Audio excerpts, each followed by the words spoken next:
मैं आज इस टॉपिक पे बात करना चाहता हूँ कि जैसे कि सबको पता है कि रिसेंटली पीआईए का जो प्लेन क्रैश हुआ है कराची में, अब उसकी इन्वेस्टिगेशन जो प्रॉपर होनी चाहिए, अब इन्वेस्टिगेशन के लिए उन्होंने ऑर्डर तो कर दिया कि इन्वेस्टिगेशन होगी और वही इन्वेस्टिगेशन होगी जो पहले हुई है। अब पहले जैसे कि आपका बोझा एयर किया था, उसके बाद आपका एयर ब्लू गिरा था, तो उसकी कौन सी इन्वेस्टिगेशन हुई? अगर इन्वेस्टिगेशन हुई तो उनकी रिपोर्ट कौन सी आई है? तो इस मुल्क में यही है कि आप बस कह दो कि इन्वेस्टिगेशन होगी, और इन्वेस्टिगेशन होगी तो पता नहीं कब तक होगी और कब तक चलेगी, और उसके बाद उसकी रिपोर्ट कब आएगी और वो कब मंजर आम पे होगी, पब्लिक को कब पता चलेगा। लेकिन उससे पहले भी एक एक सिनेरियो आता है, और वो ये कि किसी न किसी पे इल्ज़ाम लगा दो। सही, रिपोर्ट आनी नहीं है और किसी के ऊपर इल्ज़ाम लगा दो। अब इल्ज़ाम क्या है पीआईए वाले की तरफ से? या तो गलती पायलट की है, या तो गलती आपका एयर कंट्रोलर की है। लेकिन मतलब किसी इंजीनियरिंग डिपार्टमेंट की या सीईओ की, या मतलब जो बड़े लेवल पे जो बैठे हुए जो आईली पेड जो लोग हैं, आईली पेड जो सैलरीज लेते हैं, जिनके इतने बड़े बड़े अलाउंसेस होते हैं कि वो अब मतलब सोच नहीं सकते, तो उन पे कोई इल्ज़ाम नहीं। अब जो मर गया बेचारा पायलट, अब उसके ऊपर इल्ज़ाम कि उसने ये गलतियाँ की, उसने वो गलतियाँ की। भाई वो तो इतना एक्सपीरियंस पायलट तो कोई बच्चा तो नहीं था। सही है, उसने तो पूरी ज़िंदगी इसमें जहाज़ में अपना फ्लाई करके गुजारा है, तो उसको तो अच्छा एक्सपीरियंस है। सही है, और अगर तो दो तीन बातें इधर उधर हो जाती है, इसका ये मतलब नहीं कि पायलट की गलती है सब कुछ हुआ है। और दूसरा, अगर ओके भाई अगर पायलट की गलती नहीं है तो ऐसा करते हैं कंट्रोलर के ऊपर डाल दो, एक बंदे के ऊपर जिम्मेदारी डाल दो, उसको बेचारे को इन्वेस्टिगेशन में ले लो, उसको जेल में डाल दो, उसका कैरियर बर्बाद कर दो, लेकिन बस हमारा नाम मत लो, सीईओ का नाम मत लो। अब आपने जो है सारा का सारा पीआईए उठा के, उससे पहले क्या था, उससे पहले जो पॉलिटिशियन जो थे आपके, उन्होंने अपनी तरह से भर्तियाँ करवाई। चलो करवा दी तो करवा दी भाई।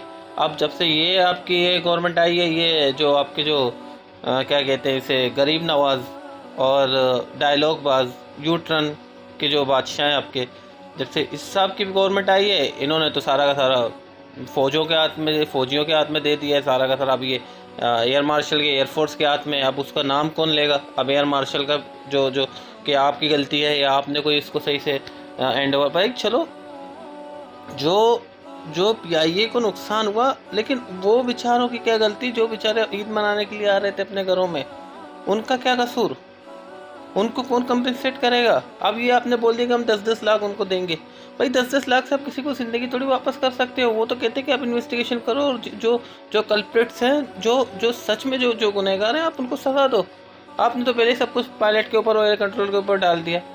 सही है कि लोगों का आप परसेप्शन बना रहे हो कि लोग अभी से ये सोचना शुरू कर दें कि भाई चलो ये तो पायलट की गलती है, नहीं तो फिर एयर कंट्रोलर की गलती है। आप हमारा नाम ही मत लो, सीईओ का नाम ही मत लो, आप जो बड़े बड़े जो ये सीटीओ है उनका नाम ही मत लो।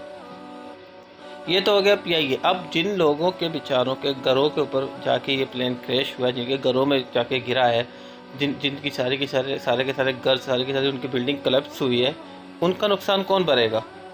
उन बेचारों को कौन कंपनसेट करेगा? उनके बेचारों के जो लोग मरे हैं, उनकी क्या गलती है? आप कहते हो पायलट की गलती है, आप कहते हो एयर कंट्रोल का। अच्छा, उनके जिनके घर पे गिरा है उनके बेचारों की क्या गलती है? और उनको कौन कंपनसेट करेगा? उनके बारे में तो कोई सोच ही नहीं रहा। क्या गवर्नमेंट ने कहा, क्या पीआईए ने कहा कि हम उनके घर वापस बना के दे देंगे, या हम उन्हें आर्जी तौर पे परमानेंट कहीं और शिफ्ट कर देंगे जो जो इक्विवेलेंट हो उनके उनके नुकसान के? लेकिन ऐसा भी कुछ नहीं। तो भाई इस मुल्क के अंदर सारा का सारा अंधा कानून है। पूरी कौम अपनी तरह से चल रही है। सही है, कोई जहाज़ उड़ा रहा है, कोई पता नहीं जहाज़ में बैठ के क्या कर रहा है, कोई जहाज़ नीचे गिर रहा है, किसी किसी का लैंडिंग गियर ओपन नहीं हो रहा। आप जहाज़ में बैठे उसका लैंडिंग गियर ओपन नहीं हो रहा। सही है, और वो और रनवे में मसला है। अब एयर कंट्रोलर का मसला है, अब उस पीआईए के पायलट का मसला है, अब उनकी ट्रेनिंग का मसला है, फिर आपका सीईओ का मसला है।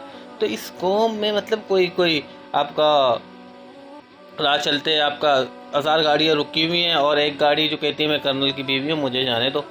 भाई मुझे जाने दो कि मैं फ़ौजी के। भाई तुम अगर वो, तो तुम भी तो हमारे पैसों से, तुम्हारे शोहर को कर्नल है, जर्नल है, या जो भी है भाई, उसको भी हमारे पैसों से जाके सैलरी मिलती है। तो इस मुल्क के अंदर मतलब किसी चीज़ का ना कोई सर है ना कोई पैर है। हर इंसान अपनी अपनी मर्जी से जो करना है उन्होंने जाके करे। आप आज कत्ल कर दो और जाके वहाँ से पुलिस वालों को पैसे दे दो तो आपको कत्ल भी माफ। आप पूरे शहर में घूम रहे होगे, और वो वहाँ पे आपकी एफआईआर भी कटी हुई होगी, और जो अखबारों में और फाइल में पुलिस आपको ढूंढ रही होगी, लेकिन आप अपने घर पे बैठे हुए हो।